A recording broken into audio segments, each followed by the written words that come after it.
కుక్క ఉంటుంది. ప్రాణులన్నిటిలోకి వేదంలో అత్యంత తక్కువ గౌరవం కలిగినటువంటి ప్రాణి కుక్క. కానీ ఆ కుక్కకు ఒక లక్షణం ఉంది.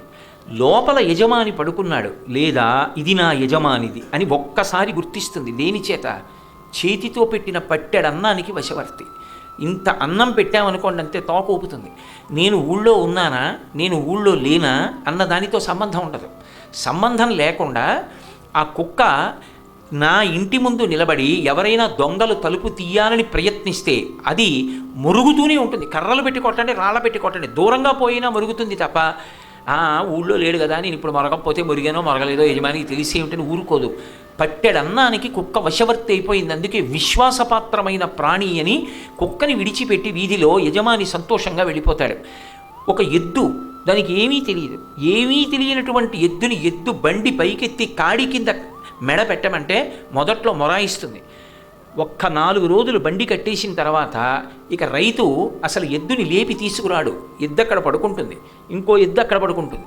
నేను ఏలూరులో ఉన్న రోజుల్లో ఆ రైతుల్ని చూస్తుండేవాడిని. రైతు తిన్నగా వచ్చి ఆ బండి ముందు కొమ్ము ఉంటుంది, ఆ కొమ్ము ఎత్తి పట్టుకుంటాడు. పట్టుకుని ఆ ఎద్దుల వంక చూసి అంటాడు, అంతే. రెండూ లేచొచ్చి మెడ కాడి కింద పెట్టేస్తాయి. 4 రోజులు బండి కడితే ఎద్దు వశవర్తి అయింది. వశవర్తి అయింది కాబట్టే పచ్చిగడ్డి, ఎండుగడ్డి, జనపనార ఇన్నిటినీ పెట్టి అంత ప్రేమగా కుటుంబ సభ్యుల్లా పెంచుతారు. ఏరువాక పౌర్ణమి అని మొన్ననే వచ్చింది. ఎద్దుని అంత పూజించి పసుపు కుంకం వేసి దానికోసం ప్రత్యేకం పాయసాన్నం వండి పెడతారు.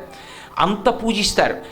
లోకంలో నోరు లేనటువంటి ప్రాణులు తిర్యక్కులు, వశవర్తులు అయ్యాయి కాబట్టి అవి సమాజానికి ఉపయోగపడుతున్నాయి. ఒక మనిషి నేను ఎవరి మాట వినను, నా మాట నేనే విన్ను అన్నాడంటే అంతకన్నా ప్రమాదకరమైన వాడు లోకంలో ఇంకోటి ఉంటాడు? అసలు వాడు మనుష్య జన్మకి పనికొచ్చేవాడు వాడు.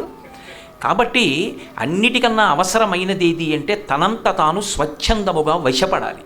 ఎవరికి? ఎవరు తన హితైషులో ఎప్పుడూ తన హితాన్ని కోరుతారో వాళ్ళకి వశవర్తి కమ్మని చెప్పింది వేదం.